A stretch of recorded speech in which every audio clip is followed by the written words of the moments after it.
Our first unit of study this year is a unit on folklore. When you think of folklore, you probably think of scary stories told around a campfire or crazy dancing Irishmen or maybe some scary witches. But folklore is more than that. We're going to start by talking a little bit about the characteristics of folklore. First, the importance of the number 3. Repeated phrases and words, struggle between good versus evil, magic and supernatural elements. There's always a happy ending. There are lessons about greed, jealousy, love, and courage, and a problem to be solved. Okay, let's go through each one and see if we can talk a little bit more about it. Well, there's the importance of the number 3. You know the number 3 is important because, well, a genie always grants 3 wishes, and there were 3 little pigs. And of course, there are 3 witches, like the ones from Sleeping Beauty. Are you a good witch or a bad witch? In folklore, there's always going to be a struggle between good versus evil. Also in folklore, there's repeated phrases and words. Repeated phrases and words. Repeated phrases and words. Repeated phrases and words. Catch my drift? In folklore, there's always going to be something like, there's no place like home, there's no place like home. Phrases or songs or sayings that are repeated over and over. I'll blow your house down. Things like that.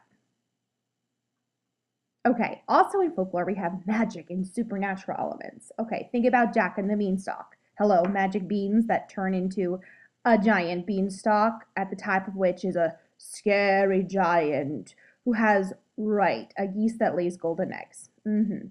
Okay, in folklore, there's a problem to be solved. Maybe it has to do with money, or maybe there's a conflict, or somebody's sick, or you have to take a tremendous journey.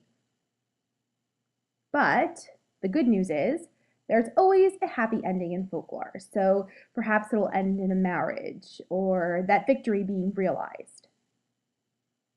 Okay, there are also lessons about greed, jealousy, love, and courage in folklore.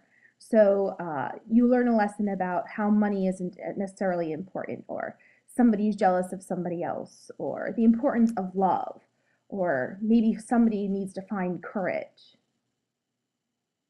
Okay, let's go through the different types of folklore. There are folk tales, fables, fairy tales, and tall tales, and we're going to read one of each over the course of our unit. Folk tales are pretty cool, and the folk tale that we're going to read has cultural elements. Folk tales often do. Ours is set in China, and it's about a young Chinese boy who has a conflict with an old Chinese man, and there's a fly. We'll get to that, I guess. Fables are pretty cool, too, because they feature talking animals. No, really, they do. Oh, come on. Surely you've heard of the tortoise and the hare. Yeah, fables feature talking animals. Fairy tales you grew up with. In a kingdom far, far away lives a beautiful princess who gets kidnapped by a horrible ogre and has to be rescued by a handsome prince. Fantasy. Yeah, fairy tales are fantasy. Tall tales. Well, tall tales you probably grew up hearing about too, like with Paul Bunyan and his sidekick, Babe the Blue Ox. He had to be carried by 10 storks to his parents' house because he was so big, and he was dragging his axe and created the Grand Canyon. Yeah, I don't really, well, I mean, exaggeration. Tall tales have hyperbole. Let's recap. Okay, folklore consists of the importance of the number 3, repeated phrases and words, good versus evil, magic and supernatural elements, a happy ending, lessons about greed, jealousy, and love, a problem to be solved. We're going to read folktale, a fable, a fairy tale, and a tall tale.